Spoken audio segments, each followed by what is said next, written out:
నమస్తే అండి. నేను మీ అడ్వకేట్ లోకేష్ రెడ్డి. ఈ రోజుల్లో మనం ఏ పోలీస్ స్టేషన్‌లో చూసినా సరే హైదరాబాద్ సరౌండింగ్‌లలో కేపీహెచ్‌బీ, కూకట్పల్లి, గచ్చిబౌలి, ఇటు చూస్తే Pet Basheerbagh and Medchal police station, Jeedimetla police station, ఏ పోలీస్ స్టేషన్‌లో చూసినా సరే చాలా మటుకు పీటా కేసులు ఫైల్ అవ్వడం జరుగుతూ ఉంటుంది. ఈ పీటా కేసెస్ అన్నా, ఐటీపీఏ కేసులన్నా ఒకటే. జనరల్‌గా ఒక కామన్ మ్యాన్‌కి అర్థమయ్యే భాషలో చెప్పాలంటే వ్యభిచారం కేసెస్. ఈ హైదరాబాద్‌లో ఈ వ్యభిచారం అనేది చాలా దారుణంగా ఉంది. ఈ కేసెస్‌లో మనం కోర్టులలో చూస్తూ ఉన్నట్లయితే కనీసం రోజుకు ఒక 5-6 కేసులు కొత్తగా రిమాండ్స్ వస్తూ ఉన్నాయి. వీళ్ళు పోలీస్ వాళ్ళు కేసులు పెడుతూనే ఉన్నారు. వాళ్ళు జైలుకెళ్ళి మళ్ళీ వచ్చి మళ్ళీ అదే పని చేసుకుంటూ ఉంటున్నారు. అయితే ఈ కేసులలో చాలా abuse of process of law ఉంది. చాలా కేసులలో, ఒకటి కాదు, రెండు కాదు, చాలా కేసులలో ఇంతకుముందు 2018 కన్నా ముందైతే అసలు కస్టమర్లను కూడా అరెస్ట్ చేసి జైలుకి పంపించేవాళ్ళు పోలీస్ వాళ్ళు. ఆ తర్వాత క్రమేపీ హైకోర్టు ఆర్డర్స్ రావడం వల్ల ఇప్పుడు ఈ రోజుల్లో కస్టమర్లకి 41A అంటే స్టేషన్ బెయిల్ ఇచ్చేసి పంపించేస్తున్నారు.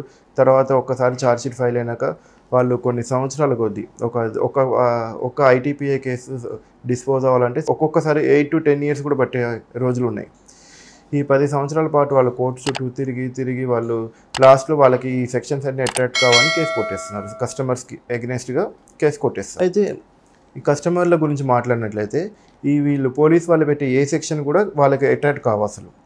370A కానీ, పీటా యాక్ట్ 3, 4, 5, 6 ఈ ఎఫ్ఐఆర్‌లో అండ్ రిమాండ్ కాపీలో ఉన్న ఏ సెక్షన్ కూడా వాళ్ళ రోల్‌కి అట్రాక్ట్ కావు. కస్టమర్ అసలు వాస్తవంగా చెప్పాలంటే ఈ యాక్ట్ వచ్చింది కస్టమర్ల కోసమే. కస్టమర్లను వాళ్ళని బాధితులుగా చూడాలి తప్ప వాళ్ళని అక్యూజ్డ్‌గా చూడొద్దు అనేది యాక్ట్ సారాంశం. యాక్ట్ యొక్క ఆబ్జెక్టివ్ ఏంటంటే ఇమ్మోరల్ ట్రాఫికింగ్ కాకూడదు. ప్లస్ దాన్ని అలా కావడం వల్ల ఇలాంటి కస్టమర్లకి డబ్బులు పోగొట్టుకుంటున్నారు. వాళ్ళు అక్రమంగా సంపాదించే మహిళలు కానీ, అక్రమంగా సంపాదించే ఆర్గనైజర్స్కి వీళ్ళు బాధితులు అన్నట్లు. ఈ కస్టమర్లను బాధితులుగా మాత్రమే చూడాలి కానీ, బాధితులు అంటే ఇక్కడ విక్టిమ్స్ లాగానే చూడాలి కానీ వీళ్ళని అక్యూజుల్ లాగా చూడకూడదు, వీళ్ళని రిమాండ్ చేయకూడదు అనేసి హైకోర్టు చాలా సందర్భాల్లో చెప్పింది. సో అప్పటి నుంచి వాళ్ళు మళ్ళీ 41A ఇవ్వడం, రిమాండ్ అయితే పంపించట్లేరు ఇప్పుడు కానీ 41A ఇచ్చేసి స్టేషన్ బెయిల్ ఇస్తున్నారు. అయినా సరే వీళ్ళు ఒక్కసారి ఎఫ్ఐఆర్ అయితే కొన్ని సంవత్సరాలు తిరగాల్సి వస్తుంది కోర్టు చుట్టూ. సో వీళ్ళకి కూడా సొల్యూషన్ ఉందండి. మన హైకోర్టులో 482 CRPC పిటిషన్ వేసుకోవటం వల్ల, అంటే క్వాష్ పిటిషన్ అంటారు, వాడుక భాషలో చెప్పాలంటే క్వాష్ పిటిషన్. ఒక్కసారి పీటా కేసులలో బుక్ అయిన ఈ కస్టమర్లు ఎవరైతే ఉంటారో వాళ్ళు హైకోర్టులలో క్వాష్ పిటిషన్ వేసుకుంటే వితిన్ 1 వీక్లోనే, ఎక్కువ టైం కూడా పట్టదండి, కేవలం ఒక 5 to 6 వర్కింగ్ డేస్లోనే వాళ్ళ పేరుని ఎఫ్ఐఆర్ నుంచి తీసేయడం అనేది జరుగుతుంది. మన తెలంగాణ హైకోర్టులో కూడా చాలా పిటిషన్స్లలో, చాలా కేసులలో ఈ హైకోర్టు బ్యాచ్ ఆర్డర్స్ కూడా వచ్చినాయి. మనకి చాలా కేసులలో కస్టమర్ పేర్లు తీసేసిన సందర్భాలు ఉన్నాయి. సో నేను ముఖ్యంగా చెప్పేది ఏంటంటే ఈ కస్టమర్లు ఎవరైతే ఉన్నారో వాళ్ళు డైరెక్ట్గా హైకోర్టుకు వచ్చి హైకోర్టులో క్వాష్ పిటిషన్ వేసుకుంటే వితిన్ 5 to 6 డేస్లో కేసు క్లోజ్ అయ్యే అవకాశం ఉంది.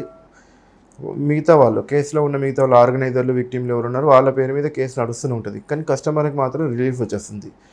ఆ తర్వాత వాళ్ళకి ఏమైనా పాస్పోర్ట్ అప్లై చేసుకోవాలన్నా, ఫారెన్ వెళ్ళాలన్నా, ఈ తర్వాత కంపెనీ బ్యాక్గ్రౌండ్ వెరిఫికేషన్ ఉన్నా మీకు ఎలాంటి ఇబ్బంది ఏమి ఉండదు. సో ఒక్కటే గుర్తుంచుకోవాలి, కస్టమర్ ఈ సెక్షన్స్ అన్నీ కూడా వాళ్ళకి అట్రాక్ట్ కావు అనేది మీరు క్లియర్గా గుర్తుంచుకోండి. తర్వాత 482 CRPC పిటిషన్ ఒకటి వేసుకోండి కోర్టులో.